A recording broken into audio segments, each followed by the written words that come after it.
Então, pessoal, bom dia. Hoje a gente vai começar a parte de razões e proporções e matemática financeira, tá? Essa matéria, na verdade, a gente vai entrar já na apostila de maio hoje, no curso, e a gente vai ter duas aulas, tá? A gente vai ter essa primeira aula de hoje, que vai falar sobre razão, sobre proporção, sobre regra de três, sobre escala, tá? E a gente vai ter a próxima aula, tá bom? Que aí eu vou falar sobre a matemática financeira propriamente. Juros simples, juros compostos, tá bom? Agora, importante é o seguinte, no módulo dessa parte de matemática, se a gente tem uma quantidade muito grande de questões, não é para vocês saírem fazendo tudo, tá? Porque a aula está dividida em dois pedaços. Eu não vou dar juros simples e juros compostos hoje ainda, certo? E a continuação dessa matéria, matemática 1, eu vou dar para vocês PA e PG, vão ser as progressões, tá bom? Então, vamos começar? Deixa eu apresentar aqui a aula para vocês.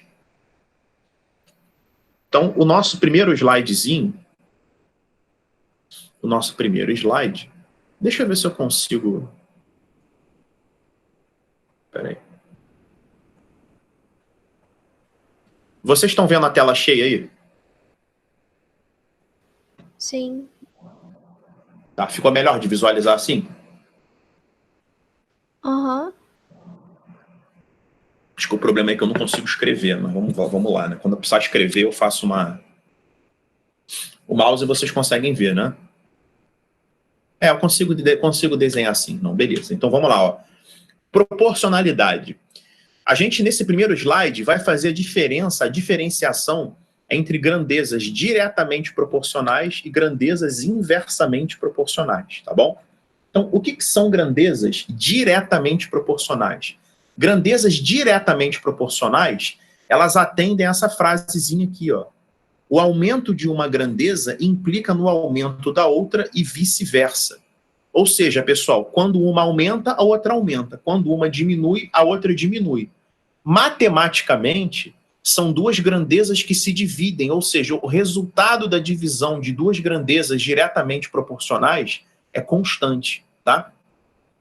Isso equivale a escrever dessa forma, dizendo que A sobre B é constante, ou dizendo que A é igual a K vezes B. São duas maneiras diferentes, tá, da gente escrever que essas grandezas são diretamente proporcionais. Eu vou dar um exemplo para vocês, ó. Por exemplo, na equação de Clapeyron, PV igual a nRT, tá? Como é que eu detecto a proporcionalidade aqui? Se você prestar atenção, ó, pressão é diretamente proporcional à temperatura. Por quê? Porque eu posso passar essa temperatura dividindo. E duas grandezas que se dividem, ou seja, se o resultado da divisão é constante, essas grandezas são diretamente proporcionais. Isso na prática, se você conseguir escrever uma sobre a outra, elas são diretamente proporcionais. Se só der para escrever uma vezes a outra, vai ser inversamente proporcional, tá bom? E grandezas inversamente proporcionais, ó, o aumento de uma grandeza implica na redução da outra, e vice-versa, tá? O aumento de uma grandeza implica na redução da outra e vice-versa. Aumentou uma, a outra diminui. Diminuiu uma, a outra aumentou. E como é que a gente vai observar isso na expressão? O produto delas é constante, tá? Então isso está escrito da forma A vezes B igual a K. Por isso que está aqui, A vezes B é constante, tá certo? Então, voltando para essa equação aqui de Clapeyron, PV igual a nRT. Reparem que pressão, aqui a pressão está multiplicando o volume. Tá? Duas grandezas que se multiplicam são inversamente proporcionais. E qual é a consequência disso? Se eu aumento a pressão, eu diminuo o volume. Obviamente, caso eu tenha isso aqui constante, né? Se você mantiver o nRT constante, isso vai acontecer. E se a gente escrever assim, ó? PV sobre T igual a NR. Vamos supor que a gente esteja dentro de um problema de física, tá? Que a constante R é uma constante, tá? E N é um número de mols. Vamos pegar um caso que o número de mols seja fixo, tá? 1 mol, por exemplo. Então, esse PV sobre T, ele vai valer sempre a mesma coisa. Então, como é que a gente analisa a proporcionalidade aqui? Pressão e volume são inversamente proporcionais, porque elas se multiplicam. Pressão e temperatura, e volume e temperatura são diretamente proporcionais. Se a gente fizer uma análise gráfica de duas grandezas diretamente proporcionais, a gente vai ver uma semi-reta. Se a gente fizer uma análise gráfica de duas grandezas inversamente proporcionais, a gente vai ver um chamado ramo de hipérbole, tá? Já caiu no Enem, tá bom? O Enem ele cobrou o tipo de gráfico referente a duas grandezas inversamente proporcionais. Tá bom? Ó, duas grandezas diretamente proporcionais. O aumento de uma implica na redução da outra. Perdão, o aumento de uma implica no aumento da outra. Então, isso aqui classifica duas grandezas diretamente proporcionais. Uma aumenta, a outra também aumenta. Quando as duas grandezas são inversamente proporcionais, tá? A gente é levado a crer que o gráfico é assim, ó, tá bom? Só que o gráfico de duas grandezas inversamente proporcionais, ele não é dessa forma, não é uma reta, porque aí a gente teria que ter um conhecimento de hipérbole, tá bom? Para explicar para vocês por que o gráfico ele é dessa forma, tá? Mas eu quero que vocês saibam, por enquanto, que se as grandezas forem inversamente proporcionais, elas vão se relacionar dessa forma, tá bom? Um ramo de hipérbole. Isso aqui é um ramo de hipérbole. Ramo de hipérbole. Alguém quer perguntar alguma coisa sobre esse primeiro slide?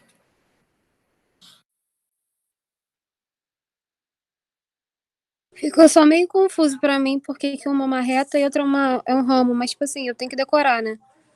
Por enquanto você tem que decorar. Quando eu explicar para você hipérbole, como traçar o gráfico de uma hipérbole, você vai entender por que o produto de duas grandezas dando constante dá esse tipo de gráfico aqui, tá certo?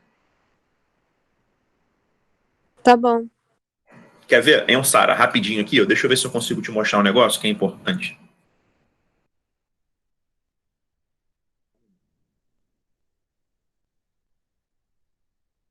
Rapidinho. Eu vou compartilhar uma tela com vocês daqui a pouco, só para tirar essa dúvida aí da Sara, porque isso que ela perguntou é importante. Por que uma é uma reta crescente e a outra não é uma reta decrescente, né? Por que a outra é uma hipérbole? Foi isso que você ficou em dúvida, né, Sara? Oi. Então deixa eu ver se eu consigo produzir um negócio aqui rapidinho.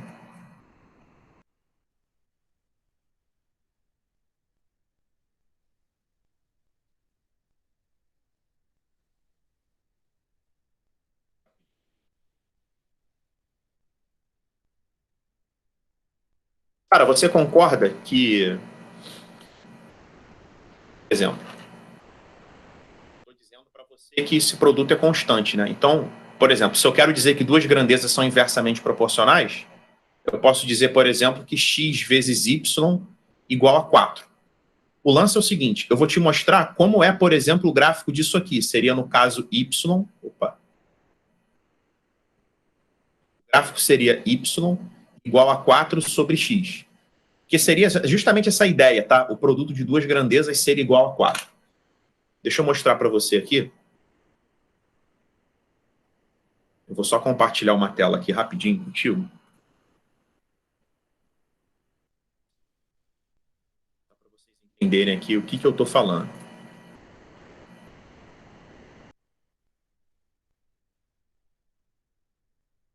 Vocês estão vendo essa guia aqui que eu estou usando? Tô vendo. Tá. Percebeu que a função que eu coloquei é y igual a 4 sobre x? Sim. Se multiplicar cruzado, vai ficar x vezes y igual a 4. Certo, Sara? Aham. Tá vendo como é que fica o gráfico? Na verdade, olha como é o gráfico na verdade. Entendeu por que é ramo de hipérbole? É só um pedaço da hipérbole. Outro ramo está aqui embaixo. Seriam as representações negativas. Conseguiu perceber como é que é o gráfico? Entendi. Tá? Então fica na verdade. Por isso que a gente chama de ramo de hipérbole, porque um ramo está em cima, o outro ramo está embaixo. Agora, se eu fizer gráfico de duas grandezas diretamente proporcionais, eu vou ter que apagar esse sobre x aqui embaixo, eu vou ter que colocar, por exemplo, y é igual a 4x. Fica uma reta, tá vendo? Tô vendo. Né? O que equivaleria, por exemplo, eu passar esse x dividindo. Então, duas grandezas que se dividem são diretamente proporcionais, o gráfico é uma reta. E duas grandezas que se multiplicam são inversamente proporcionais e o gráfico é um ramo de hipérbole, tá certo? Tá bom. E se você quiser colocar essas grandezas, tá? Se você assumir que essas grandezas podem ser negativas, aí vai ser a hipérbole completa, que é esse desenho aqui. Tá? O nome dessa hipérbole chama-se hipérbole equilátera, tá? Hipérbole equilátera. Se aparecer essa opção, também tá certo. Na verdade, é o mais correto possível, né? Duas grandezas inversamente proporcionais. Se o gráfico for desse tipo, tá?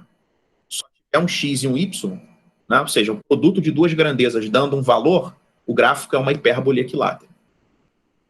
Se for um gráfico simples, né? Dessa forma. Se tu meter quadrado aí a coisa já muda um pouco de conversa. Enfim, é só memorizar que inversamente proporcional está associado a esse desenho aqui, tá bom? Deixa eu mudar aqui a apresentação, voltar lá para o PowerPoint.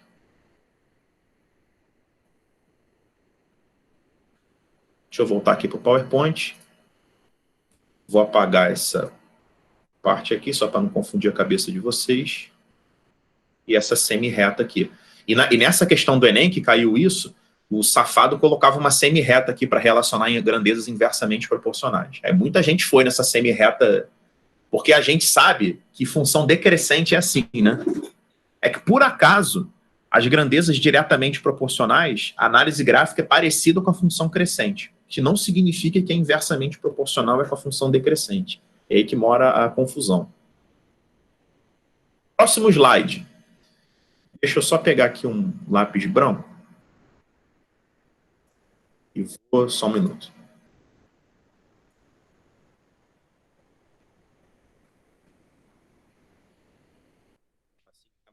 Visualizarem, ó. Regra de 3, eu vou ter que ir colocando aqui as... Vou com essa caneta aqui, mas tudo bem. Querendo mudar a porra aqui do... Fazendo.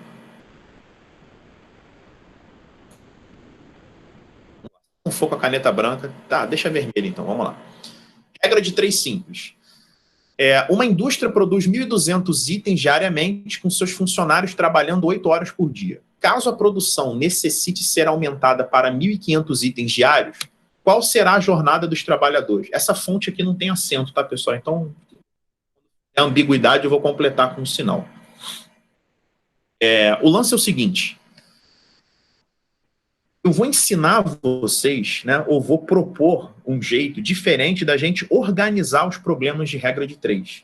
Por quê? Porque essa organização que a gente vai passar a ter a partir de agora, ela vai servir tanto para a regra de 3 simples, quando a gente só tem 2 dados, quanto para a regra de 3 composta, quando a gente pode ter aí 3 ou mais dados, né?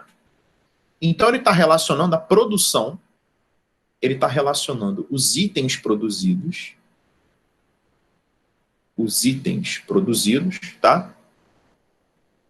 Com a jornada de trabalho, com a jornada de trabalho. Então, ele fala que a indústria produz 1.200 itens, tá? Com seus funcionários, ficou 8. Deixa eu voltar aqui que deu... Eu vou sair dessa tela aqui, tá? Tá dando mais dor de cabeça do que alegria. Deixa eu voltar como estava antes aqui. Trabalhando, ó, faltou um A aqui no 8 horas, o troço não quer ir também, azar dele. Ó.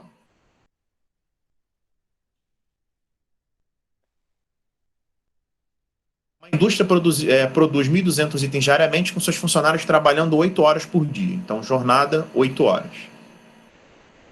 A jornada aqui em hora, tá? Caso a produção necessite ser aumentada para 1.500 itens diários, qual será a jornada dos trabalhadores? Depois eu conserto quando for colocar lá na plataforma, eu boto os acentos, as letrinhas direitinho. Então, o lance é o seguinte, pessoal. Esse exercício, tá?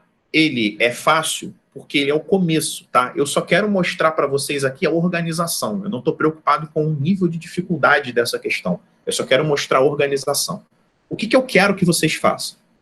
Vocês vão olhar onde está a incógnita, que é na jornada. e vão ver qual a influência a incógnita tem na quantidade de itens. Ou seja, se eu aumentar a jornada, tá? Eu aumento a quantidade de itens, ou se eu aumentar a jornada, eu reduzo a quantidade de itens. Então, é essa análise que eu quero que vocês façam. Por exemplo, se eu aumentar a minha jornada, se eu fizer com que meus trabalhadores trabalhem durante mais tempo, eu vou conseguir produzir mais coisa, né? O fato de você ter colocado essas duas setinhas para cima, ou você pode raciocinar assim, se eu reduzir a jornada, eu produzo menos itens, também não tem problema nenhum. Essas setinhas, elas não têm a ver com os números, elas têm a ver com a análise entre itens e jornada. Se você aumentar a jornada de trabalho, se aumenta a produção? Ou seja, aumentou uma, aumentou a outra. Se sim, você bota as duas setinhas para cima, ou as duas para baixo, que é a mesma coisa, tá? Isso é para vocês verem que essas grandezas são diretamente proporcionais.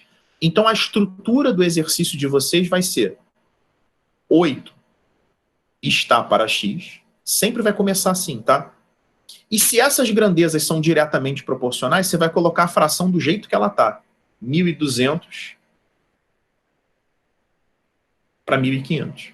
Ah, mas aí você pode alegar assim, pô, Leandro, mas eu aprendi que era só multiplicar cruzado, é a mesma coisa. Quando as grandezas são diretamente proporcionais, é só multiplicar cruzado. Mas e se não fosse? Né? Aí você já ia errar.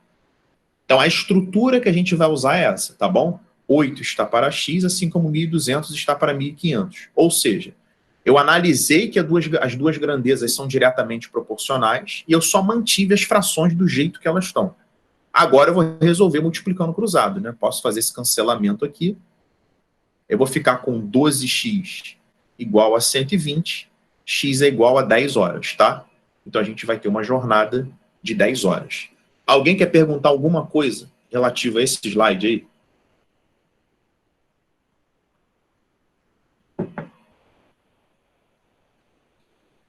Próximo exercício. Um veículo trafega a uma velocidade de 80 km por hora e chega a seu destino em 5 horas. Reduzindo a velocidade para 40 km por hora, em quanto tempo realizará o mesmo trajeto? Tá? Lembrando que essa tem acento, então eu vou colocando aqui de ambiguidade. O lance é o seguinte, aqui ele está relacionando tempo com velocidade.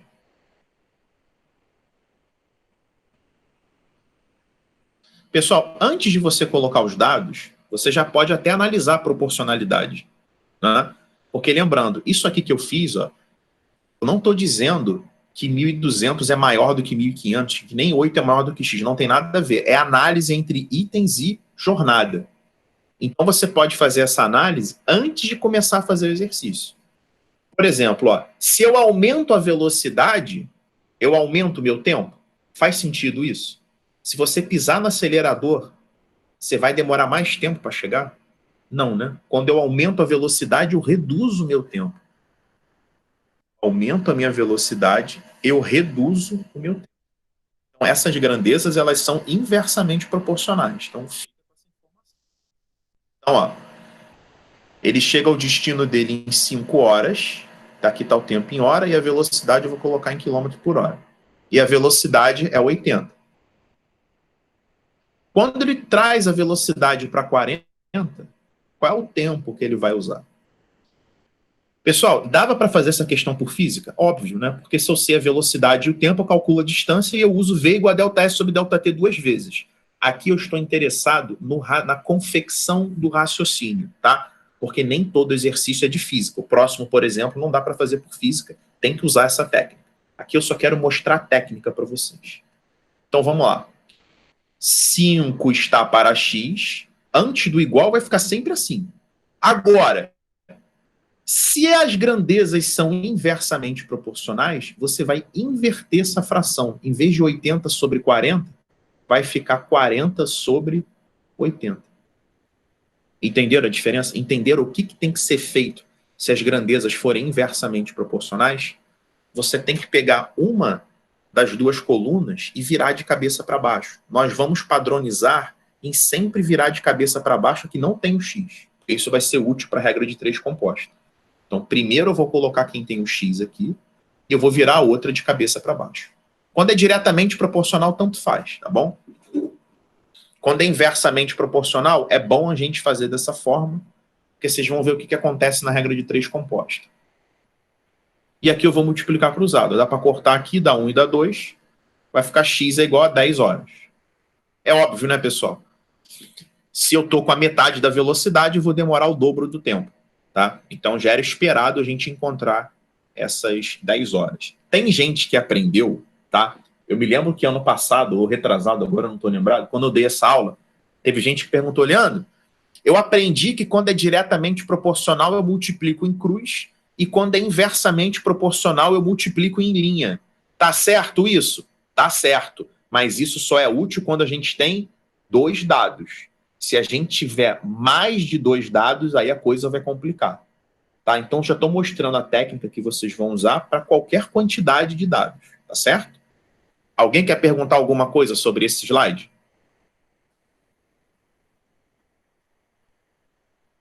Vocês estão me escutando aí? Tá tudo bem? Fala alguém alguma coisa aí, só para ver que vocês estão me escutando. Tudo bem. Tá, beleza. Próximo agora, pessoal, eu vou colocar a regra de 3 composta, para vocês verem a diferença. Ó. Uma obra possui 12 funcionários trabalhando em turnos de 6 horas diárias e pavimentando 200 metros de rodovia. Estou falando em funcionário, quantidade de horas trabalhadas e quantos metros de rodovia eles vão pavimentar. Estou dando 3. Com a saída de 3 funcionários, qual será o novo turno de trabalho para que se pavimente 50 metros de rodovia a menos? Então, vamos lá. Eu vou começar pela incógnita aqui, tá? Ele está perguntando qual o novo turno de trabalho, então vou colocar o turno em hora, né? A gente vai colocar a quantidade de depois eu conserto isso aqui, a rodovia em metro, e vou colocar um número de funcionários, né? Então, vamos lá. Turno de 6 horas, pavimentam 200 metros de rodovia e uma equipe de 12 funcionários. Se eu quero saber qual é o turno, né, para pavimentar 50 metros a menos de rodovia, né, com a saída de 3 funcionários. Então, agora eu quero ver quantas horas 9 funcionários precisam trabalhar para pavimentar 150 metros de rodovia. Então, o que a gente tem que fazer e qual é a diferença aqui, tá? Deixa eu trocar de cor aqui, porque aqui eu vou precisar trocar de cor. Deixa eu pegar um branquinho aqui, vamos lá. Na regra de 3 composta, vocês têm que analisar a variável com as outras isoladamente, tá? Então, a primeira análise que vocês vão fazer é entre turno e rodovia, tá? Ou seja, quantidade de horas trabalhadas e rodovia. A pergunta é, quanto mais tempo eu trabalho, mais rodovia eu pavimento? Sim, se você colocar o cara trabalhando bastante tempo, né, mantendo a produtividade dele, ele vai pavimentar mais rodovia. Então, a relação entre turno e rodovia, ela é diretamente proporcional. Tá? Agora,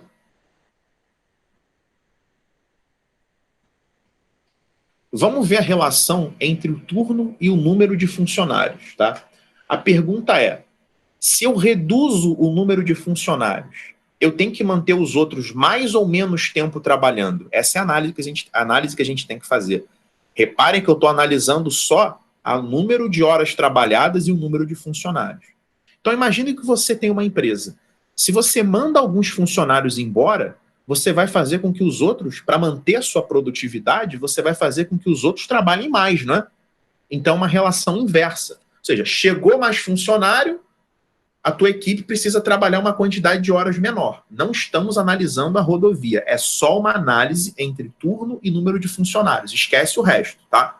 Então, aumentei a quantidade de horas que meus funcionários vão trabalhar, eu não preciso de tanto funcionário. Então, é uma relação inversa. Se eu aumento o turno, eu posso reduzir o número de funcionários, tá? Alguém não entendeu essa segunda análise que eu fiz?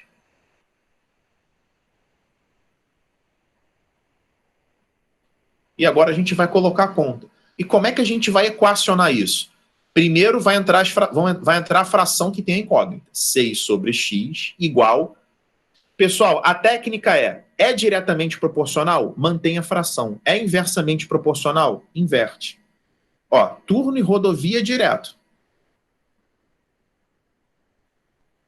Turno e número de funcionários é inverso. Então, vou inverter essa fração. Em vez de 12 sobre 9, vai ser 9 sobre 12. E eu conecto essas frações multiplicando, porque existe uma relação de dependência entre elas. Alguém quer perguntar alguma coisa em relação a isso que eu escrevi? Essa aqui é a técnica de resolução de uma regra de 3 composta. Começa escrevendo a incógnita, a fração que contém a incógnita, analisa a proporcionalidade da incógnita com as outras separadamente, para aí você ver se você vai escrever a fração do jeito que está ou se você vai precisar inverter. Bom, agora eu vou começar com as simplificações, tá? Aqui vai por 50, dá 4 e dá 3. Aqui vai virar 3, aqui dá 4 e aqui dá 4. Cortei a porra toda, né? Delícia. Então ficou 6 sobre x é igual a 1. 6 horas. Então eu vou precisar das mesmas 6 horas, tá? Ou seja, esses 50 metros a menos de rodovia, ele foi compensado pelo número de funcionários, certo? Alguém quer perguntar alguma coisa sobre essa? Acabei cortando tudo aí. Agora vamos para os exercícios de escala. Isso é importante, hein? Pessoal, os alunos tendem a se enrolar um pouco nesses exercícios de escala, porque eles estão acostumados com a escala unidimensional, né? A gente vai falar sobre isso daqui a pouco, que existem 3 tipos de escala. Então, o que é a escala, pessoal? A escala é uma proporção entre a medida da maquete que você vai fazer, a medida do desenho, e a medida real, né? Então, por exemplo, vamos supor que eu faça a representação de um carro dessa forma. Esse carro ele tem 3 centímetros aqui, se a gente medir. Só que eu sei que um carro real, ele tem 3 metros. Ou seja, um carro real, ele tem 300 centímetros, né?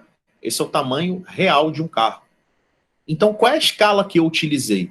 A escala que você utilizou é a medida do desenho dividido pelo tamanho real. A gente usou uma escala de 1 sobre 100. Só que a gente costuma escrever assim, ó, 1... Peraí, deixa eu apagar aqui que não vai... Botar um pouquinho menor, tá? Então vai ser assim, ó. A escala vai ser 3 para 300, que é 1 sobre 100. Só que nessa matéria a gente vai usar assim, ó, 1 para 100. Nada mais é do que 1 sobre 100, tá bom? Não é comum colocar em decimal aqui, tá certo? Normalmente vem com esse símbolo, tá? O símbolo de dividir que vocês aprenderam lá quando vocês eram crianças. Agora, o principal, pessoal, as unidades precisam ser as mesmas. E é aí que vocês erram nesses problemas de escala. Você não pode trabalhar com desenho em centímetro e a medida real em metro. Não pode acontecer isso. Vocês precisam colocar rigorosamente na mesma medida, tá bom? E a escala, pessoal, nada mais é do que uma proporcionalidade. São grandezas diretamente proporcionais. Por isso que a gente vai resolver os problemas de escala como se a gente estivesse resolvendo problemas de grandezas diretamente proporcionais, tá bom? Então, exemplo. Uma imobiliária, para realizar o lançamento de um empreendimento, constrói uma maquete de um edifício com altura de 25 centímetros. Se a escala utilizada vou botar um acentinho aqui para não confundir com ele, é 2 para 150, qual a altura real do edifício? Então, o que a gente vai escrever? A escala é a medida do desenho sobre a medida real. A escala não é 2 sobre 150? Então, 2 sobre 150 é igual à medida do desenho sobre a medida real. É assim que faz. E multiplica cruzado. Dá para a gente dar uma simplificada aqui, bonita, dá 75. O R vai ser 25 vezes 75, né? Vai dar 1.875 centímetros, tá bom? Aí, se ele quiser em metro, você passa para metro. Normalmente é difícil a gente medir em metro, então seria isso aqui, 18,75 metros, tá bom? Mas é importante que o desenho e a medida real, elas vão estar na mesma unidade. Alguém quer perguntar alguma coisa sobre esse slide? Então vamos para o próximo.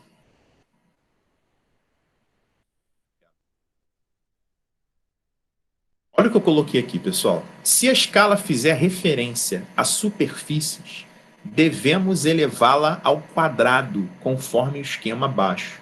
E se a escala fizer referência a volumes, devemos elevá-la ao cubo, conforme esquema abaixo. Vou dar um exemplo para vocês disso com exercício. Tem um exercício aqui do Enem. Olha só esse exercício número 6. Mostrar para vocês que história é essa de elevar a escala ao quadrado e elevar a escala ao cubo. A justificativa para elevar ao quadrado e elevar ao cubo, nós vamos ver no final de geometria espacial, quando a gente falar em razão de semelhança. Número 6. Comum em lançamentos de empreendimentos imobiliários, as maquetes de condomínio funcionam como uma ótima ferramenta de marketing para as construtoras, pois além de encantar clientes, auxiliam de maneira significativa os corretores na negociação e venda de imóveis. Um condomínio está sendo lançado em um novo bairro da cidade. Na maquete projetada pela construtora, em escala 1:200, existe um reservatório de água com capacidade de 45 centímetros cúbicos. Quando todas as famílias estiverem residindo no condomínio, a estimativa é que por dia sejam consumidos 30 mil litros de água.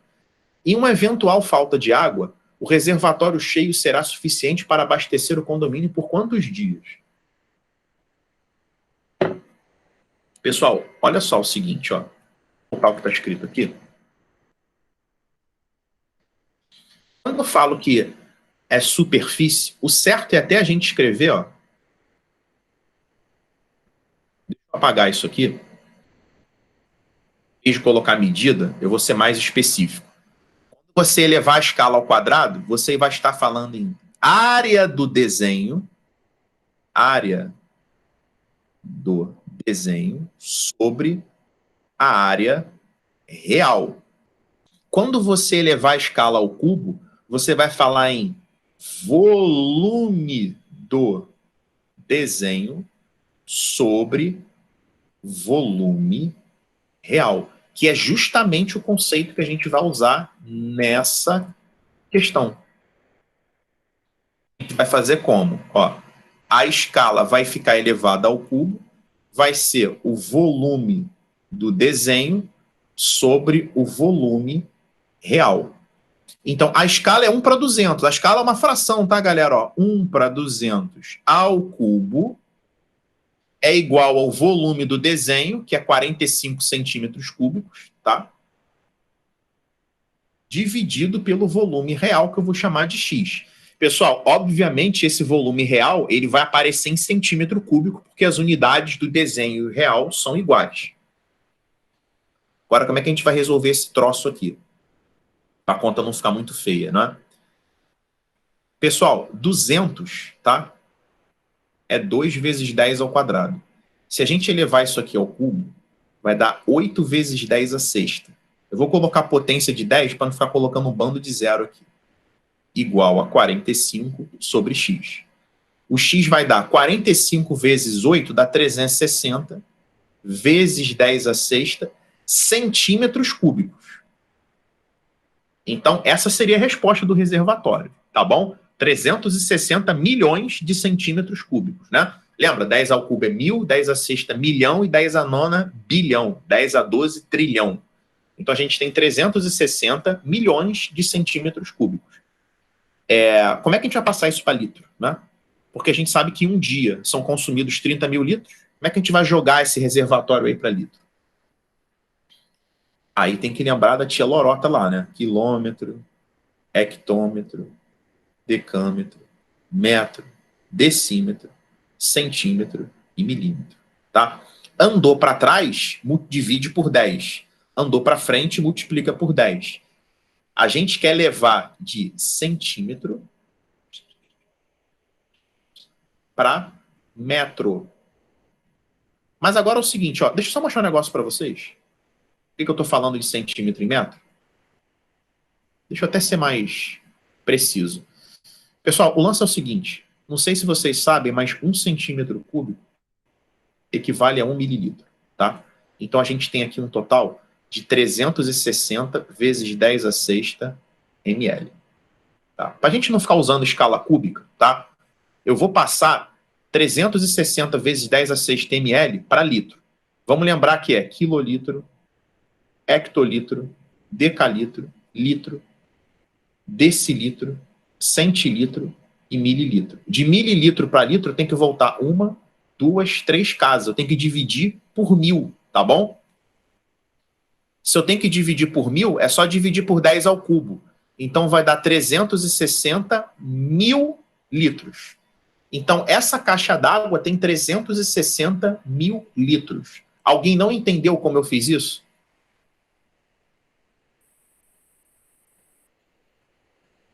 Pode falar aí quem não entendeu. Eu peguei o meu 360 vezes 10 a sexta ml, tá? E dividi por 10 ao cubo, porque eu tive que voltar 3 casas. Aí deu 360 vezes 10 ao cubo litro, né? 360 mil litros. Se 30 mil litros demora um dia para acabar, 360 mil litros, X. Você vai achar o X igual a 12. Então aí são 12 litros para acabar. A parte da matéria nova, que é a parte de escala, acaba aqui. Depois é trabalho braçal, é continha, tá? Essa parte que eu envolvi de laranja, alguém não entendeu?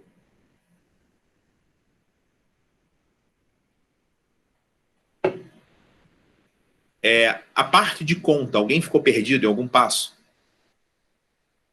Saber essa matéria é saber o que está escrito de laranja. Se você errar depois disso, o teu problema não é com escala, é com conta.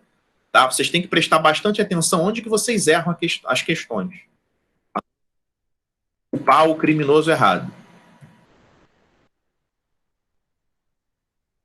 Agora vamos falar rapidamente sobre porcentagem, tá, pessoal? Não vou entrar em matemática financeira ainda, tá bom? A gente só vai fazer um comentário sobre porcentagem. Eu sei que vocês sabem calcular porcentagem. Tá bom?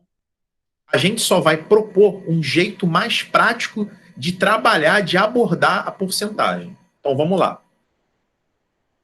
Eu vou comentar com vocês aqui a ideia de fator multiplicativo, tá? Um exemplo. Se o salário de um funcionário foi aumentado em 30%, por quanto ele foi multiplicado? Ou seja, aumentar 30% significa multiplicar por quanto? Vamos pensar aqui, pessoal. Vamos supor, tá? Vou pegar um branco aqui, que o cara ganha S. O salário dele é S. Ele teve um aumento de 30% de S. Eu só passei para a linguagem matemática o que ele está me falando. Aumento mais 30%. Isso aqui, pessoal, 30% é 30. Essa barrinha aqui está aqui. E essas duas bolinhas são os dois zerinhos, tá? Isso que é 30%. D na matemática é vezes salário. Aumentou 30% do salário. Sempre é um percentual em cima de alguma coisa, tá, pessoal? O percentual nunca é solto. É sempre 15%, 10% sobre, ou seja, multiplicado por algum valor. Isso aqui, pessoal, vai ser S mais 0,3S, que dá 1,3S. Ou seja, aumentar 30% significa multiplicar o número por 1,3. Esse 1 é o número, ou seja, é o próprio salário, e esse cara que vem depois da vírgula, ele representa o aumento, tá? Então, se você, a passagem aérea aumentou 30%, pega o valor e multiplica por 1,3. É um jeito rápido de você fazer a conta. Pô, essa loja aqui aumentou tudo em 20%, multiplica tudo por 1,2, tá bom? Se for o contrário, se for uma redução de 30%, vai ser S menos 30% de S. vai ser S menos 0,3S, 0,7S. Ou seja, reduzir um salário em 30% equivale a multiplicar por 0,7. Tá? Esse 0,7, tá? Esse 1,3, eu quero que você pense que é 1, que é o preço cheio, mais 0,3. Esse 0,7, eu quero que você pense que é 1, que é o preço cheio, menos 0,3. Tá? Como é que você pode usar isso na prática? Se você entra numa loja e está lá tudo com 30% de desconto, é só você pegar o preço e multiplicar por 0,7. Já vai sair direto quanto você tem que pagar. O fator multiplicativo, ele é útil quando você tem que fazer operações sucessivas, tá? Aumentos sucessivos, descontos sucessivos. Isso é uma maneira de você agilizar as suas contas, tá bom? E por que isso é importante? Porque, não sei se vocês sabem, mas o tópico que mais cai no Enem é a aula de hoje. É proporcionalidade e porcentagem, tá? Esse é o tópico que responde pelo maior número de questões do Enem. Praticamente 1/3 da prova do Enem é disso. São as questões que vocês dizem que são de raciocínio, elas são disso, tá bom? De proporcionalidade, de regra de 3, de porcentagem. Algumas poucas de matemática financeira. Não tem tanta questão de matemática financeira assim, não. E quando tem, é para arrebentar. Eu dei aqui, eu botei exemplificando, né? Como é que a gente pode colocar direto? O que é um aumento de 25%? É multiplicar por 1,25. É um aumento de 2%? É multiplicar por 1,02. O que é um aumento de 100%? É multiplicar por 2. Lembrando, pessoal, que aumentar 100% é o valor mais 100%, que é 1. Lembrando que 100% dá 1. Por isso que é multiplicar por 2. Quando uma coisa aumentou 100%, é só multiplicar por 2. Tá? Ah, o número de casos de coronavírus duplicou. É a mesma coisa que dizer que teve um aumento de 100%. Tá? O que é um aumento de 250%? É multiplicar por 3,5, que é o número 1, que é o valor, mais 2,5. Isso representa 250%. Certo? Então a gente tem que tomar cuidado. Ô, Sara, se eu não me engano, foi você que fez essa confusão em alguma aula, não foi? Foi, que tinha a ver com o fator multiplicativo. Fator multiplicativo, né? Uhum. Entendeu? Por exemplo, a gente confunde muito, porque as pessoas confundem muito essa história de aumentar 100% ser a mesma coisa que multiplicar por 2, tá? Então, é só você pensar o seguinte: o que é multiplicar uma coisa por 1? É manter do jeito que ela está. Quando você multiplica por 1, não teve aumento nenhum, né? Custava R$ 1.800, continua custando 1.800, você multiplicou por 1. Ou seja, não teve aumento nenhum, tá? Quando você multiplica por um número maior do que 1, teve aumento. Quando você multiplica por um número menor do que 1, teve uma redução.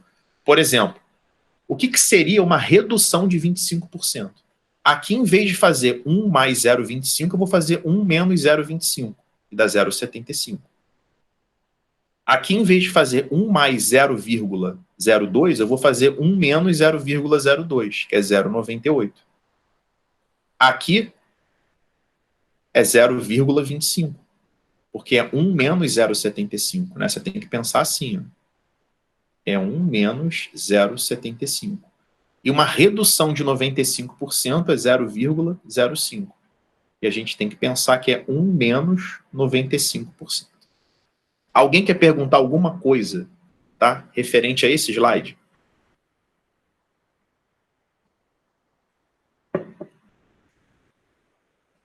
Então vamos passar aqui. Vou mostrar para vocês isso na prática. Ó. Uma empresa promoveu 2 cortes sucessivos de 20% nas suas despesas mensais. Qual foi a redução percentual no final de 2 meses? Tá? Então, ela tinha uma despesa e ela fez 2 cortes de 20%. Diminuir 20% significa multiplicar por 0,8. Ela fez isso 2 vezes. Se você multiplicar 0,8 por 0,8, dá 0,64. Ou seja, multiplicar por 0,64 significa uma redução de 36%. Pessoal, eu estou fazendo isso, tá? Deixa eu até duplicar esse slide aqui, que eu quero mostrar uma outra coisa para vocês. Eu estou explicando para vocês dessa forma porque eu quero dar a possibilidade de quem tem velocidade de conta fazer assim na hora da prova.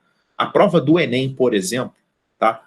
Eu estou falando aqui do Enem, mas posso falar da Souza também, que o tempo é muito apertado. A prova do Enem e a prova da Souza, você não tem muito tempo para desenvolver o teu raciocínio. Então você precisa da conta, fazer a conta o mais rápido possível, tá bom? Então esse é um mecanismo que você tem de ganhar tempo. Porque se você não usar esse raciocínio, você pode acabar fazendo dessa forma aqui, ó. Tem uma duplicada nesse slide, eu vou apagar. Vou mostrar para vocês uma outra ideia, tá? O cara pode fazer assim também. Vai levar um pouquinho mais de tempo. Quem tem dificuldade, normalmente simula um valor. O cara simula R$100. Aí ele vai fazer um corte de 20%. Ele sabe que 20% de 100 é R$20, né? Então, após o primeiro corte, passou a ser R$80. No segundo corte, você vai ter que calcular 20% de R$80, tá? E vai dar R$16. Então, quando você cortar R$16, vai passar a ser 64. Tem que tomar cuidado para o cara não fazer a besteira de calcular 20% de 100 de novo, né? Ele tem que cortar 20% dos R$80. E aí ele se ligou que ele chegou a R$64 e partiu dos 100, tá? Ou seja, ele teve uma redução de R$36. Ele reduziu R$36, o que representa 36%. Isso é um outro jeito de fazer também, só que demora um pouco mais. Isso porque eu comi algumas contas aqui, né? Fiz algumas contas de cabeça, tá bom? Então, o uso do fator multiplicativo, ele faz com que você consiga resolver até de cabeça a conta. Você fala assim, 0,808, 0,64, reduziu 36%. Na hora que você aprender a enxergar isso com velocidade, você começa a fazer as contas de maneira muito mais rápida, tá? Segunda situação, isso aí é para a vida, tá, pessoal? Essa segunda situação, ela é extremamente comum, principalmente em época de grande promoção, tipo Black Friday, tá? Se vocês repararem, essas empresas que dão... Se vocês entrarem em site de compra, tá? Quando vocês olharem um produto com 80% de desconto, com 90% de desconto, saibam que as instituições que estão fazendo isso, elas não são instituições de caridade, elas não estão te dando, tá? Não tem 90% de desconto porra nenhuma. Eu cansei de ver assim, ó, o cara mete. Quer ver? Malandrão. Celular, aí tá assim, 70% off. O foda é quando fala que é até 70% de desconto, né? Aí o até é pequenininho. Aí tem uma faca com 70% de desconto e um garfo. Aí o resto, que é o que você quer comprar, tá com 5% de desconto, 1, 2, né? Aí que dá a revolta. Então tá aqui, celular 70% off. Aí tu vai ver o celular, aí o cara bota lá, iPhone de R$10.000 por 3.000. O lance é que o telefone nunca custou 10 mil. Tá? Então, ele está aumentando o preço do produto para maquiar o desconto. Isso é extremamente comum. Prestem atenção nisso.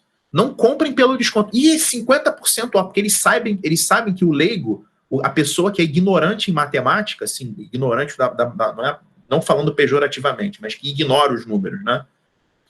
Que ela vai comprar pela setinha de desconto. E, porra, tô fazendo uma negoção aí, 70% de desconto. Aí quando ela vai ver, ela pagou mais caro do que a loja que não estava dando desconto.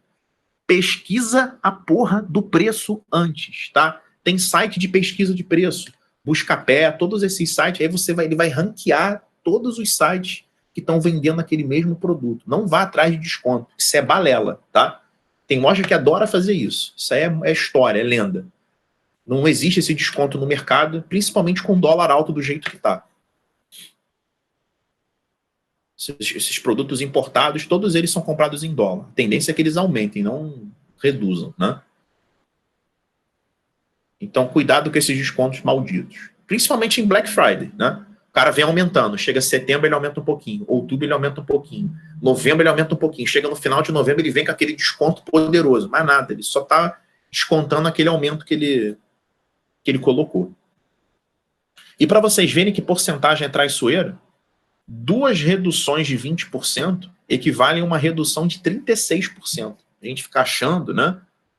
Se você chegar na rua, 2 reduções de 20% são redução de quanto? O cara fala, 40%. Né? Não é. Cuidado. Porcentagem é muito traiçoeira. Então, olha o enunciado que eu criei aqui. Ó. Para enganar o consumidor, algumas empresas que dizem conceder grandes descontos promovem aumentos anteriores. Se um empresário, botei empresário, faltou o R, empresário do interior, se um empresário, agindo de má fé, aumenta seus produtos na véspera de uma promoção, tá sem esse dia, ele tá promocão. Então, se o empresário, agindo de má fé, aumenta seus produtos na véspera de uma promocão em 40%, qual o valor do desconto que ele anunciará, também tem um acento, a fim de manter sua margem de lucro? Anunciará, não quer ir não, filho? Anunciará, promoção, Baranã, má fé, para não ficar má fé, ficou má fé, Maria Fernanda. Vamos lá. O lance é o seguinte, ele aumentou, ele tinha um produto que custava P. Ele aumentou tudo em 40%. Então, ele multiplicou tudo por 1,4. Depois, ele vai ter que dar uma redução para as coisas voltarem a custar P. O cara tinha um preço. Se você tiver dificuldade, tá, você pode simular um valor de R$100. Tá? Você pode fazer assim, por exemplo. Custava R$100. Não me vá pegar número quebrado. Tá? Vou chutar 118. Pelo amor de Deus. Então, era R$100. O cara aumentou 40%, multiplicou por 1,4. Depois, ele vai ter que dar uma redução para o troço voltar a custar 100. Vai cortar 100 dos dois lados, assim como eu vou cortar P dos dois lados. Então, não importa o valor que você simular. Então, vai ficar 1,4x é igual a 1. O x vai ser 1 sobre 1,4. Como eu botei essas questões aqui da minha cabeça, eu vou fazer essa conta na calculadora só para a gente ganhar tempo. Então, vamos lá. 1 sobre 1,4. Vai dar 0,71. Eu vou aproximar, tá bom? Ou seja, ele tem que multiplicar tudo por 0,71, o que significa um desconto de 29%. Praticamente 30%, né? O que esse malandrão vai fazer? Ele vem aumentando o produto dele em 40%. De repente, ele vai anunciar um desconto de 30%. Só que ele está vendendo pelo mesmo preço que ele vendia antes. Tá? Então, essa é uma prática muito comum, tá bom? O famoso vender pela metade do dobro. Né? O cara dobra o preço, depois ele corta. Ou seja, você fica com aquela falsa sensação, tá? Que está pagando com desconto. O desconto real é quando, de fato, reduz em cima do valor que era cobrado antes. Por isso que vocês têm que saber quanto aquele produto vale, né? E eu posso garantir para vocês que agora que está nessa época de pesquisar pela internet, que os preços variam muito, muito, muito de um site para outro. E o principal também é site de vocês confiarem no site, né? Comprar de um site que vocês tenham confiança. Não existe produto com desconto mirabolante, tá? Teve ano passado, teve uma empresa que ela fraudou o site da Xiaomi, como Xiaomi Brasil, né? Vendendo tudo por preço muito barato, mais barato do que essas grandes redes. Tipo, metade do preço. Isso é fraude, tá, pessoal? Se pegar, o cara tá vendendo iPhone por R$1.200. Ou é roubado, ou é site pirata que tu vai pagar e não vai receber uma caixa de tijolo. Ô, Leandro, eu não sei se você já falou isso, porque eu caí aqui, só voltei agora, mas tipo... Tu caiu o quê? Em golpe ou a internet? Não, eu caí na internet. Então fala aí. Só que, tipo assim, pra mim, pelo menos, sempre foi meio... Eu sei que, tipo assim, as contas são totalmente diferentes, porque eu já fiz questão disso, mas sempre foi meio abstrato, tipo, se o cara aumenta o preço dele em 40%, a primeira coisa que você pensa... Tinha que reduzir 40%, né? Tipo, eu não consigo entender por que não seriam os mesmos 40, entendeu? Abstrato, eu gostei da parada.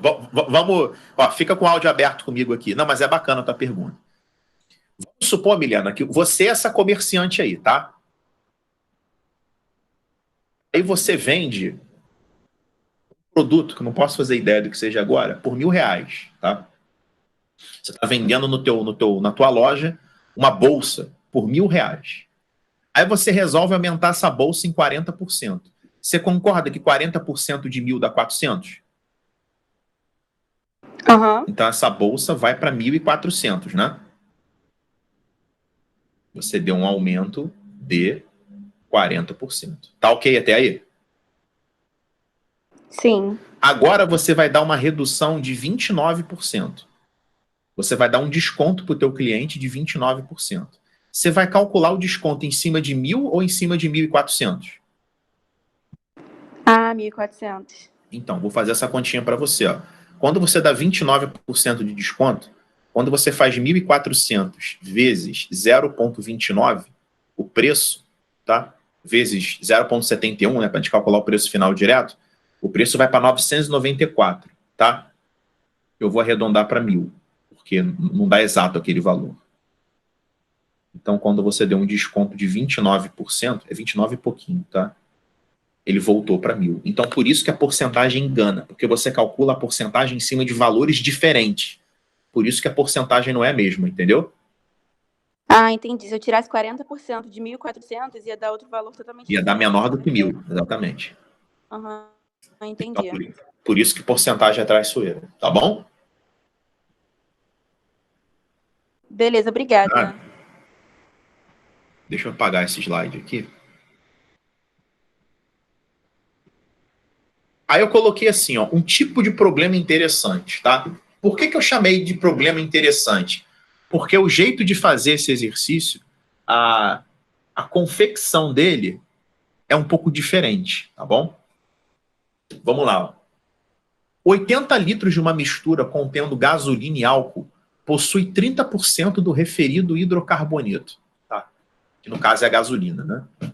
Para que o teor de álcool na mistura represente 75%, tá? No caso do total, né? Quantos litros desse composto devem ser adicionados? Deixa eu...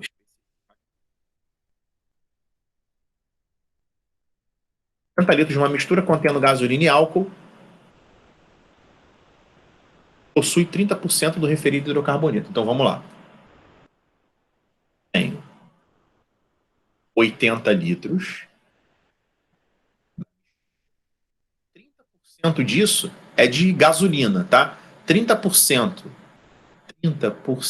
de 80 dá 24. Então tenho 24 litros de gasolina e o restante, né? Ou seja, os outros 56 litros de álcool. Aí ele fala o seguinte, ó. Para que o teor de álcool na mistura represente 75% do total, quantos litros desse composto devem ser adicionados, tá? Porque aqui você tem 30% de gasolina, né? E aqui você tem 70% de álcool. Ele quer saber quanto de álcool eu devo adicionar, tá? Para que a quantidade de álcool represente 75% do total. Prestem atenção, porque esse exercício ele parece ser simples, mas ele tem uma sacanagem escondida, tá? Qual o teu primeiro reflexo? O teu primeiro reflexo é calcular 5% disso aqui e enfiar na quantidade de álcool, que vai dar errado.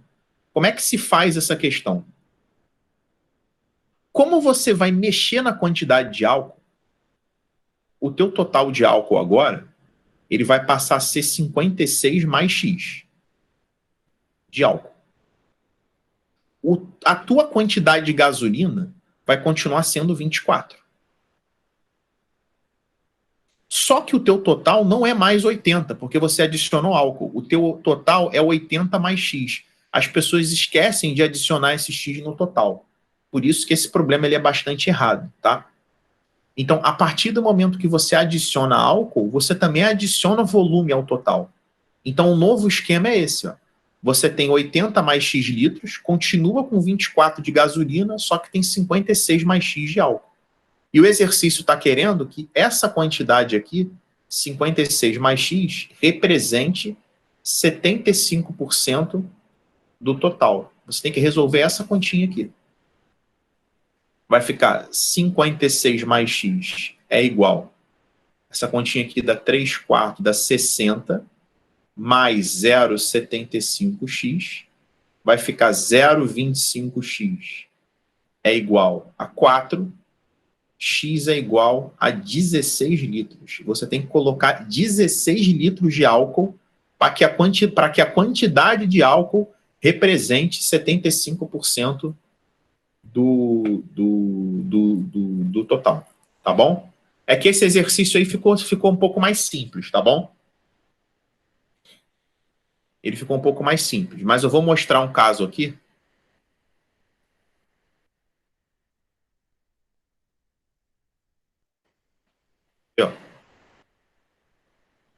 Ele um pouco mais simples. Deixa eu mostrar esse 53, tá? Que ele aborda justamente esse conceito, de uma maneira um pouco mais complicada, ó. Um modelo de geladeira possui volume interno igual a 420 litros. Volume interno de 420, tendo 320 litros para o refrigerador e 100 litros para o congelador. O fabricante dessa geladeira produzirá novos modelos com o mesmo volume interno total. Entretanto, a capacidade do congelador será aumentada em 10%. Do modelo atual para o modelo novo, a capacidade do refrigerador será reduzida de... Então, do jeito que esse problema é estruturado, tá? Ele fala que o congelador vai ser aumentado em 10%. Você acaba achando que o refrigerador vai ser reduzido em 10%. Tá? A gente pode acabar fazendo essa confusão com porcentagem. Ou seja, o que vai acontecer agora? Eu vou continuar com os mesmos 420 litros do refrigerador, eu não vou mexer, porque ele vai aumentar a capacidade do congelador em 10%. O congelador ele vai para 110 litros. A diferença é que nesse problema você não pode mexer no total, tá? Por que você não pode mexer no total? Porque em nenhum momento, tá? Ele fala que se você aumentou em 10% o congelador, a geladeira também vai aumentar. Você só tem um volume fixo de geladeira, você só aumentou a parte do congelador. Então vai reduzir a parte do refrigerador, né? Como é que eu sei isso? Porque ele fala, ó, o fabricante dessa geladeira produzirá novos modelos com o mesmo volume interno. Então o volume continua sendo 420. Então, diferente daquele exemplo, aqui o total não mexe. Então, o volume do refrigerador vai passar a ser 310. Congelador, refrigerador. Ele quer saber qual foi a redução de capacidade do refrigerador, ou seja, o refrigerador era 320, passou a ser 310. Como é que a gente pode fazer essa conta de uma maneira prática, tá? É só dividir 310 por 320. Você divide a capacidade antiga pela nova capacidade. Eu vou mostrar para vocês quanto isso vai dar. Vou fazer a conta na calculadora para economizar tempo. Depois eu vou mostrar um jeito mais demorado de fazer isso. Essa continha aqui dá exatamente 0,96875, que dá aproximadamente 0,97. Tá? Ou seja, se a razão entre esses dois números dá 0,97, é sinal que houve uma redução de 3%. Você pode fazer dessa forma. Ou você pode fazer assim. 320, que era a capacidade antiga, está para 100%, assim como 310, que é a nova capacidade, está para X. Você vai achar o X igual a 96,875%. Se você aproximar para 97%, vai ter uma redução de 3%. Então, esse tipo de questão é mais prático, dividir o valor novo pelo atual e você vê o resultado, porque o resultado é o fator multiplicativo, tá bom? Quer ver? Eu vou dar um exemplo para vocês aqui, ó. Isso é só para economizar tempo. O cara ganhava numa empresa salário de R$ 1.800. Agora o novo salário dele é 2.160. Se você quiser calcular o percentual de aumento de uma maneira rápida, você pode pegar o novo valor sobre o valor antigo. O novo valor é 2.160. O valor antigo é 1.800. Se você fizer essa conta, vai dar 1,2. 1,2 é o fator multiplicativo, né? Significa que teve um aumento de 20%. Isso é só um jeito mais prático de calcular, tá? Só para você fazer a conta de uma maneira mais rápida. Se você dividir o novo valor pelo antigo e deu maior do que 1, teve um aumento. Se deu menor do que 1, teve uma redução. E os resultados exibidos são justamente esses fatores multiplicativos aqui. Ó. E o valor novo pelo antigo e deu 1,25 é porque teve um aumento de 25%. Deu 0,75, teve uma redução de 25%. Tá? Pode ser que esse raciocínio ajude vocês em alguma coisa, tá bom? Deixa eu fazer alguns exercícios agora, que na medida do possível que... vou fazer esse 13 aqui, tá? Que é de escala também, só que não é escala cúbica como era o outro. Um mapa é a representação reduzida e simplificada de uma localidade. Essa redução, que é feita com o uso de uma escala, mantém a proporção do espaço representado em relação ao espaço real. Certo mapa tem escala de 1 para 58 milhões. Considere que nesse mapa o segmento de reta que liga o navio à marca do Tesouro meça 7,6 centímetros. A medida real desse segmento de reta é... Então, como eu disse para vocês, ó, é só fazer escala, é a medida do desenho, sobre a medida real. A escala é 1 em 58 milhões, a medida do desenho é 7,6 centímetros e a real é x. A medida real vai vir em centímetro também, tá? O x vai ser 7,6 vezes 58 vezes 10 a sexta. Essa conta, pessoal, 7,6 vezes 58 dá 440,8 vezes 10 a sexta centímetro, tá? Só que o cara quer passar para quilômetro. Então vamos lá. Quilômetro, hectômetro, decâmetro, metro, decímetro, centímetro e milímetro. Eu quero passar de centímetro para quilômetro. Então, se eu quero fazer isso, passar de centímetro para quilômetro, eu tenho que voltar 1, 2, 3, 4, 5 casas. Eu tenho que dividir por 10 a quinta, não é? Então, a minha resposta vai ser 440,8 vezes 10 a sexta sobre 10 a quinta. Dá 440,8 vezes 10, que dá 4.408 quilômetros. Letra A. Alguém quer perguntar alguma coisa sobre essa 13? Vou ver se essa conta dá isso mesmo, porque eu estava com esse resultado na cabeça aqui, dá isso mesmo. Se tem alguma questão boa aqui. Ó, essa questão é bacana, pessoal, é sobre proporcionalidade, tá? Então, olha só. 4 balões esféricos são preenchidos isotermicamente com igual número de mols de um gás ideal. A temperatura do gás é a mesma nos balões que apresentam as seguintes medidas de raio. A pressão do gás é maior no balão de número. A relação entre pressão, volume e temperatura é dada pela equação de Clapeyron, né? PV igual a nRT. Se é preenchido isotermicamente é a mesma temperatura. Se tem o mesmo número de mols, isso aqui não muda. E R é uma constante, o que nos permite concluir que o produto PV é constante. Quando o produto de duas grandezas é constante, essas grandezas são inversamente proporcionais. O aumento de uma implica a redução da outra. Então, se ele quer a maior pressão, eu preciso do menor volume. Maior pressão, menor volume. E como o volume depende do raio, mesmo que você não saiba que o volume da esfera, até porque eu não dei isso ainda, é 4/3 de Pierre ao cubo, é razoável supor que quanto maior o raio, maior o volume, né? Mesmo sem você saber a fórmula, tá? Então, para você buscar o menor volume, busque o menor raio. Simples.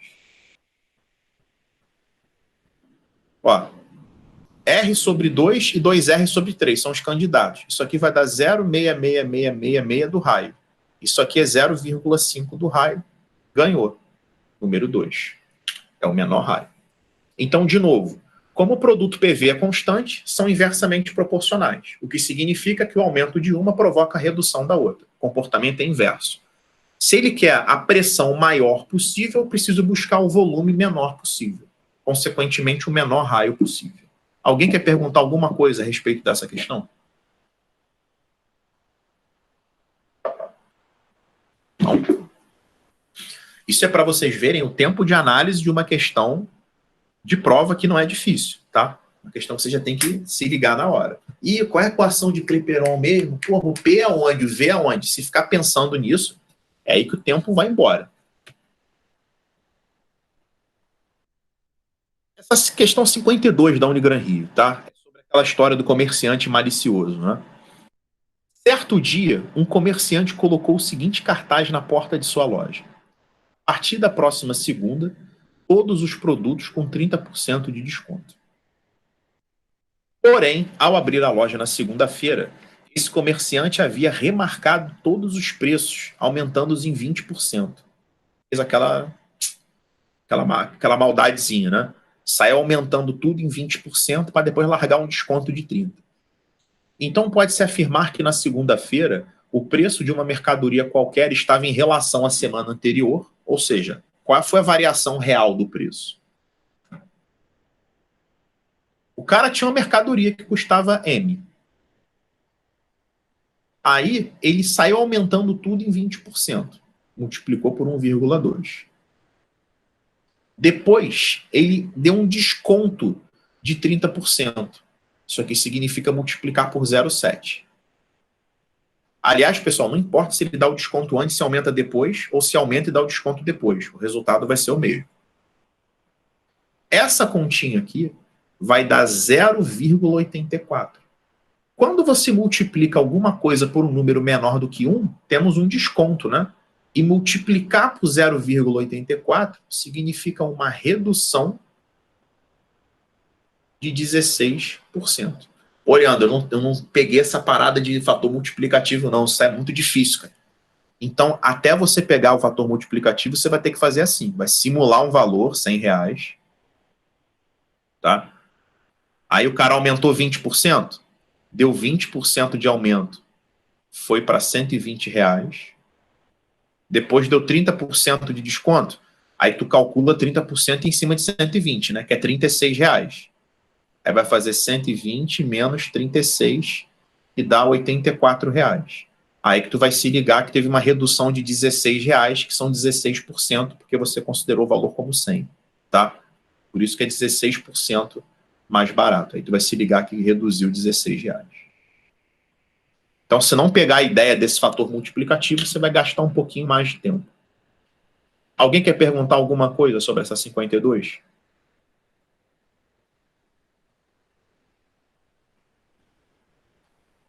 Deixa boa que eu quero fazer, porque essa aqui é boa cara do Enem, essa daqui ela também é boa. É boa pro cacete, tá até fazendo essa bagaça, porra. Eu gosto de fazer as questões antes de eu colocar para vocês. Essa aqui, aquele gabarito, pessoal, que tem lá, só para ficar claro, aquele gabarito que tem lá no site, né, que vocês recebem, aquilo já é um gabarito pronto, não é a gente que faz aquele gabarito. Tem algumas questões que ele vai muito direto ao ponto, essa é uma delas, tá? Essa eu olhei o gabarito dela, o gabarito tá comendo muita etapa. Aí eu vou até, se não der tempo para fazer com vocês hoje, eu vou fazer depois na próxima aula. Porque eu substituir por número aqui ficou mais fácil. Deixa eu fazer essa 35, tá? porque ela fala um pouco daquele problema interessante lá. Um anel contém 15 gramas de ouro, 16 quilates. Isso significa que o anel contém 10 gramas de ouro puro para 5 gramas de uma liga metálica. Então ele está dando a definição do que é um ouro 16 quilates, que eu vou representar com K. Tem 10 gramas de ouro para 5 de liga metálica. Então ele está dizendo o seguinte: você tem 15 gramas de um anel, tá? Ele não fala que o anel tem 15 gramas de ouro, tá? Ele fala que o anel tem 15 gramas de ouro 16 quilates. Não é ouro puro, tá bom? Ouro 16 quilates não é ouro puro. O que é um ouro 16 quilates? É um ouro que tem 10 gramas de ouro para 5 de liga metálica, nessa proporção, no caso do anel, né? Ou seja, nesse anel, você tem 10 gramas de ouro para 5 gramas de uma liga metálica, tá bom? Sabe-se que o ouro é considerado 18 quilates se a proporção é de 3 gramas de ouro para 1 grama de liga metálica, tá? Ou seja, o ouro é considerado 18 quilates se você tem 3 gramas de ouro para 1 grama de liga. Ou seja, cada 4 gramas de ouro 18 quilates contém 3 gramas de ouro e 1 grama de liga. Ou seja, aqui a proporção de ouro, você tem 3/4 de ouro e 1/4 de liga. Deixa eu botar ouro, escrever ouro, para não confundir o símbolo químico do ouro com... Então, isso aqui ele quer dizer que o ouro 18 quilates, você tem 3/4 de ouro e 1/4 de liga. A pergunta é, para transformar esse anel aqui em ouro, em um anel de 18 quilates, é preciso acrescentar a seguinte quantidade em gramas de ouro puro. Ou seja, eu preciso acrescentar alguma quantidade aqui de ouro puro, e obviamente, se eu acrescentar ouro puro, eu vou pesar o total também. Por exemplo, se você acrescentar 2 gramas de ouro puro, o total passa a ser 17. Cada X gramas de ouro puro que você acrescentar, vai acrescentar X gramas no total. Deixa eu apagar essa demônio que eu fiz aqui. 15 gramas do anel. Então, vou botar aqui, mais X. Então, esse é o segredo. Ó. Essa quantidade aqui, ela vai ter que ser 75% dessa. Por quê? Por que 75%? Ou 3/4, né? Porque o ouro ele é considerado 18 quilates quando eu tenho 3 gramas de ouro para cada 4 gramas de liga, tá? Ou você também pode pensar o seguinte, quando a quantidade de ouro é o triplo da quantidade de liga. Também é o mesmo raciocínio. Se você escrever que esse valor 10 mais X é igual ao triplo, tá? De 5, também funciona, tá bom? Você pode escrever isso, ó. Quer ver? Você pode escrever também assim, ó. Que a quantidade de ouro é o triplo da quantidade de liga. Também é um raciocínio válido, tá? Você pode escrever, ó, que 10 mais X é o triplo de 5. O X vai dar 5 gramas, tá? Porque se você colocar 5 gramas de ouro, teu anel agora passa a ter 20 gramas, onde 15 gramas são de ouro e 5 gramas são de liga. E aí você vai ter uma proporção de 3/4 de ouro para 1/4 de liga. Tá certo? Tem 2 maneiras de resolver esse problema. Dizendo que a quantidade de ouro é 3/4 do total ou que a quantidade de ouro é o triplo da quantidade de liga. Também é válido. Alguém quer perguntar alguma coisa sobre essa questão?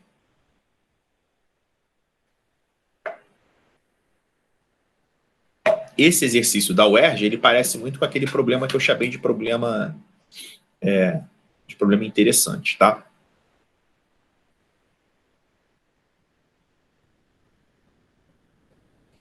De questão aqui que eu queria fazer. Esse aqui, essa 3 do Enem, que é boa. Eu vou passar os para casa, tá? Para casa, na verdade, é tudo que não for de matemática financeira. Número 3. Em um jogo online, cada jogador procura subir de nível e aumentar a sua experiência, que são 2 parâmetros importantes no jogo, dos quais dependem as forças de defesa e de ataque do participante. A força de defesa de cada jogador é diretamente proporcional ao seu nível e ao quadrado de sua experiência. Então, a força de defesa é diretamente proporcional ao seu nível e ao quadrado da sua experiência. Enquanto a sua força de ataque é diretamente proporcional à sua experiência e ao quadrado do nível. É isso que ele está dizendo. Nenhum jogador sabe o nível ou a experiência dos demais. Os jogadores iniciam o jogo no nível 1 e com experiência 1, e possuem força de ataque 2 e defesa 1. Então, ó, isso aqui é importante. Os jogadores iniciam no nível 1 com experiência 1, mas a força de ataque do cara é 2 e a defesa é 1. O lance é o seguinte: se você olhar para a expressão da força de defesa, que é proporcional ao nível e ao quadrado da experiência, tá? Você começa a perceber o seguinte: se o cara começa com nível 1 e experiência 1, e ele tem força de defesa 1, essa fórmula está certa. Agora, se o cara começa com nível 1 e experiência 1, e a força de ataque é 2, é porque nessa fórmula precisa ter um 2 aqui, para ajustar isso. Então, a fórmula da força de ataque é 2 vezes experiência vezes o quadrado do nível. Por quê? Para aí sim, um cara de experiência 1 e nível 1 vai ter força de ataque 2. Alguém não entendeu essa informação? Vou colocar um E aqui. Então, é assim que, através da proporcionalidade, a gente define a tal da força de ataque e da força de defesa, tá bom? Aí é o seguinte. Aí ele fala o seguinte: quando 2 deles se encontram, um deles pode desafiar o outro para um confronto, sendo o desafiante considerado atacante. Compara-se então a força de ataque de quem desafiou com a defesa de quem está sendo desafiado, né? E vence o confronto aquele com a força maior. O vencedor do desafio aumenta seu nível em uma unidade. Caso haja empate no confronto, ambos os jogadores aumentam seus níveis em uma unidade. Durante o jogo, o jogador 1 de nível 4 e experiência 5. Então vamos lá, o jogador 1, ele tem nível 4 e experiência 5. Vamos ver a força de defesa e a força de ataque dele. Força de defesa do cara é 4 vezes 5 ao quadrado, dá 100. A força de ataque dele é 2 vezes a experiência vezes o quadrado do nível. Ele tem uma força de ataque de 160. E aí a gente tem o nosso jogador 2, que foi o desafiado. Que tem nível 2 e experiência 6. A força de defesa desse cara é o nível vezes a experiência ao quadrado. Ele tem uma força de defesa de 72 e uma força de ataque de 2 vezes a experiência vezes o quadrado do nível. Força de ataque dele é 48. Tomar pau aqui. Por quê? O jogador 1 vai atacar o jogador 2. Então, é a comparação entre a força de ataque do jogador 1, tá? E a força de defesa do jogador 2. Então, 160 ganha 72. Aí ele tá, olha o que o problema está dizendo. O jogador 1 venceu, ele já está dizendo que venceu. O jogador 1 venceu esse confronto porque a diferença entre a força de ataque e a força de defesa é só você ver qual é a diferença entre esses dois números. E você vai descobrir que é 88. Letra B. O problema é que essa é uma questão de matemática dentre as 45. E olha o tamanho do enunciado dessa questão. Você tem que ler com muita calma, principalmente o que está marcado de amarelo. Porque o que está marcado de amarelo é o que te permite colocar o número 2 ali na fórmula da força de ataque. Esse que é o diferencial dessa questão. Alguém quer perguntar alguma coisa sobre ela? Pessoal, eu vou fazer o seguinte. Eu vou salvar essa aula, tá? Vou colocar todos os acentos bonitinhos nos slides, vou dar uma caprichada lá. Vou colocar na plataforma, tá bom? E vou passar os exercícios para casa para vocês. Na próxima aula, atenção aqui, hein? Na próxima aula, eu vou corrigir as dúvidas de vocês. Se ninguém me mandar nada, eu vou entender que vocês não tiveram dúvida. Eu vou corrigir as dúvidas de vocês em relação a isso. Se ninguém tiver dúvida, eu vou dar matemática financeira, tá bom? Para a aula de amanhã, só a Inara que me mandou dúvida nos exercícios de probabilidade. Tá? Eu passei os ímpares da apostila. Quem não conseguiu fazer algum exercício ímpar de probabilidade, me manda, porque eu vou colocar eles na aula de amanhã. Tá? Se ninguém me mandar nada, ou se for só o que a Inara me mandou, eu já vou começar a fazer os pares. Beleza? Pessoal, então até na verdade, até a oficina, né? Já vou incluir essa matéria aí na oficina para a gente fazer, tá bom? Então, Ô, Leandro. Fala aí. Deixa eu fazer uma pergunta, não tem nada a ver com a matéria, não. Você tinha dito numa aula aí sobre as questões do IME e do ITA, né? Que você falou que tem umas questões que você nunca colocaria que não vale a pena fazer. Eu tava olhando umas questões da ESA. Você acha que vale a pena fazer umas questões da ESA? A ESA é fácil. É fácil. Todos os concursos que são de sargento são bem mais fáceis. Ah, beleza, então. Obrigada. Tá? A ESA é tranquilo. É tudo matemática, né? Só não meto a mão em exercício do IME e alguns da Escola Naval. São as bancas mais difíceis de matemática, tá? Matemática, física, tudo. São os mais chatos. O resto pode fazer de tudo. Ah, tá tranquilo, então. É porque eu achei que a matéria fosse muito diferente. Fala aí, Tainá. Pra você mandar o horário da semana lá no grupo, porque não mandou. É o mesmo horário. Ah, o mesmo? Tá bom. É o mesmo horário. O horário a gente vai mandar horário. Eu vou mandar, mas só se tiver alguma alteração que eu vou enviar um novo horário. Mas agora o horário vai ser esse direto, tá? Ah, tá bom então, obrigado. Não tem feriado, não tem nada assim especial, mas eu mando lá só para ficar registrado. Tá bom? Então, tchau, gente. Até a oficina, 3h30, hein? Tchau, pessoal.